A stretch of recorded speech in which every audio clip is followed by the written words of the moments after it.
오늘 주실 하나님 말씀 보도록 하겠습니다. 하나님 말씀은 구약성경 창세기 9장 8절에서 13절까지 말씀입니다. 구약성경 창세기 9장 8절에서 13절까지 말씀을 제가 먼저 봉독하겠습니다. 하나님이 노아와 그와 함께한 아들들에게 말씀하여 이르시되 내가 내 언약을 너희와 너희 후손과 너희와 함께한 모든 생물 곧 너희와 함께한 새와 가축과 땅의 모든 생물에게 세우리니 방주에서 나온 모든 것 곧 땅의 모든 짐승에게니라. 내가 너희와 언약을 세우리니 다시는 모든 생물을 홍수로 멸하지 아니할 것이라. 땅을 멸할 홍수가 다시 있지 아니하리라. 하나님이 이르시되 내가 나와 너희와 및 너희와 함께하는 모든 생물 사이에 대대로 영원히 세우는 언약의 증거는 이것이니라. 내가 내 무지개를 구름 속에 두었나니 이것이 나와 세상 사이에 언약의 증거니라. 아멘. 계속해서 창세기 말씀을 나누고 있는데요. 오늘은 노아와 그의 후손들에게 하나님께서 홍수 심판 이후에 맺어주신 언약에 대해서 오늘 잠시 말씀을 좀 나누도록 하겠습니다. 바로 무지개 언약이라고 하는 하나님의 약속이죠. 온 세상이 홍수 심판으로 멸망하고 노아와 그의 가족들만 남은 상황이었어요. 방주는 아라랏산에 멈추게 되고 노아와 가족들은 방주에서 내려와 하나님께 번제를 드립니다. 하나님께서는 노아와 노아의 아들들에게 한 가지 약속을 정하십니다. 내가 다시는 모든 생물을 홍수로 멸하지 않겠다. 이렇게 약속하셨어요. 그러시면서 한 가지 증거를 보여주시겠다고 하셨는데 이것을 볼 때마다 하나님의 언약을 기억하라고 하셨습니다. 오늘 읽은 13절 내가 내 무지개를 구름 속에 두었나니 이것이 나와 세상 사이의 언약의 증거니라. 아멘. 무지개를 볼 때마다 하나님께서 세우신 언약의 증거라는 것을 기억하라고 하셨어요. 여기서 우리는 특별히 무지개를 뜻하는 단어 히브리어 케세트라는 단어를 좀 살펴보고자 합니다. 이 케세트라고 하는 단어는 본래 전쟁용 화살통을 의미하는 그런 뜻을 가지고 있는 단어입니다. 그런데 이제 성경에서는 무지개로 번역되기도 했지요. 전쟁 무기를 의미하는 단어가 어떻게 평화와 하나님의 소망의 약속인 무지개로 사용되었을까요? 고대 근동문화에서 활은 심판과 전쟁의 도구, 즉 진노의 상징이었습니다. 하나님께서 홍수로 세상을 심판하셨을 때 그것은 곧 하나님의 진노의 활이 발사된 것과 같았습니다. 그런데 이제 하나님은 그 활을, 케세트를 구름 속에 두셨다. 이렇게 말씀하시는 거예요. 구름 속에 둔 활은 더 이상 인간을 향해 겨냥하지 않습니다. 오히려 어떤 신학자들은 해석하기를 이 무지개 모양의 활이 반원 형태를 띠고 있잖아요. 만약 이 활을 꽂고 당긴다면 그 화살은 땅을 향하는 것이 아니라 하늘을 향한다는 거예요. 다시 말해서 하나님 자신을 향하게 될 것이라고 해석하는 거예요. 이게 무슨 말이에요? 만약 내가 내 언약을 어긴다면 나 자신에게 화살을 맞겠다라고 하는 하나님의 어떤 신인 동형론적인 인간적인 표현이죠. 그런 하나님의 자기 희생적인 신실함을 보여주는 그런 놀라운 언약이다 라는 것이죠. 하나님께서는 이제 진노를 거두시고 다시는 물로 세상을 심판하지 않겠다고 하는 영원한 약속을 선포하셨습니다. 그리고 하늘에서 보여지는 무지개는 바로 하나님께서 우리를 향한 분노의 할을 내려놓으셨다고 하는 평화의 징표라고 하셨어요. 과학이 발달한 오늘날에 많은 사람들은 아름다운 무지개를 봐도 빛이 공기 중에 물방울에 의해서 그냥 굴절되고 분산되고 반사되다 보니까 나타내는 그런 빛의 분산 현상이다. 그렇게 우리는 배웠고 생각을 하죠. 햇빛이 물방울로 들어가면 빛의 파장에 따라 굴절되는 각도가 다 달라지잖아요.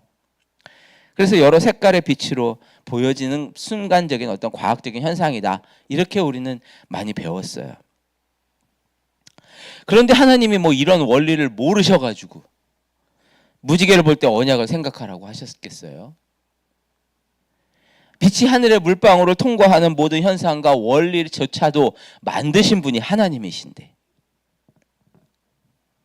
우리가 보는 아름다운 무지개는 단순히 빛의 굴절 현상이라고만 생각하시면 안 되는 거예요. 무지개는 우리를 향한 하나님의 영원한 사랑과 인자하심이 자연 현상 속에서 새겨진 눈으로 보이는 하나님의 약속이라고 하셨어요. 그리고 오늘 읽은 창세기 9장 9절에서 10절을 보면 하나님은 이 언약을 노아와 그의 후손뿐 아니라 너희와 함께한 모든 생물, 너희와 함께한 모든 새와 가축과 땅의 모든 생물에게도 하신 것이다. 이렇게 말씀하셨습니다. 이것은 하나님께서 일방적으로 베푸시는 무조건적인 하나님의 은혜입니다. 다시 홍수로 심판을 하시지 않겠다는 것은 인간의 위대한 업적이나 영웅적인 행위 때문에 그렇게 안 하시겠다는 것이 아니라 오직 하나님의 주권적인 사랑과 뜻을 따라서 은혜를 베푸시겠다고 결정하신 것이죠. 이사야서 54장 9절 10절에서는 이렇게 말씀하십니다. 이는 내게 노아의 홍수와 같도다. 노아의 홍수와 같도다. 이렇게 표현을 하시면서 내가 다시는 노아의 홍수로 땅 위에 범람하지 못하게 하리라 맹세한 것 같이 내가 내게 노하지 아니하며 너를 책망하지 아니하기로 맹세하였노니 산들이 떠나며 언덕들은 옮겨질지라도 나의 자비는 내게서 떠나지 아니하며 나의 화평의 언약은 흔들리지 아니하리라. 너를 긍휼히 여기시는 여호와께서 말씀하셨느니라. 아멘. 하나님께서는 노아의 홍수 때 이후에 세우신 그 언약의 맹세 가치, 산들이 떠나며 언덕들이 옮겨질지라도 나의 자비는 내게서 떠나지 않을 것이다. 이렇게 말씀하셨습니다. 산들이 떠나고 언덕들이 옮겨질지라도 이게 무슨 뜻이에요?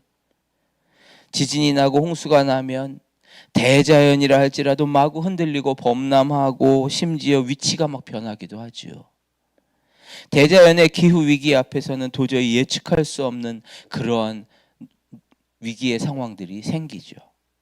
하나님께서는 우리의 삶이 이럴 정도로 아무리 흔들리고 예측 불가능하게 혼돈스러울지라도 나의 자비는 내게서 떠나지 않을 것이다. 이렇게 약속하셨습니다. 이는 내게 노아의 홍수와 같도다. 내가 언약을 맺은 것처럼 나의 화평의 언약은 흔들리지 않을 것이다. 약속하셨습니다. 지금은 모든 것이 흔들리고 혼돈된 시대입니다. 그러나 하나님은 불안해하지 마라.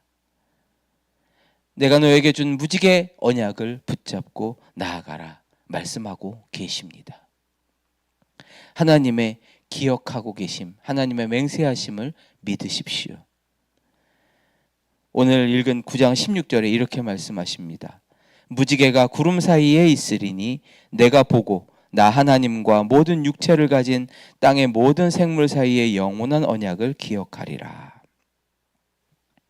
우리 보고 기억하고 있어라만 또 말씀하시는 게 아니라 하나님 당신께서도 무지개를 볼 때마다 당신이 맺으신 언약을 기억하시겠다. 이렇게 또 말씀하셨어요. 우린 참 약속을 쉽게 잊어버리잖아요. 어제 은혜를 받아도 오늘 그 받은 은혜를 다 까먹고 잊어버리는, 다시 두려워하며 힘들어하는 그런 연약한 사람들입니다. 그런데 하나님께서는 그래? 걱정하지 마라. 어떤 상황에서도 나는 안 잊어버린다.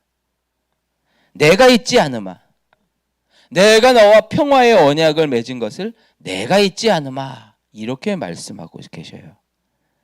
참 이 놀라운 말씀은 이 불확실한 시대를 살아가는 우리에게 참 너무나 큰 위로가 되는 말씀이에요.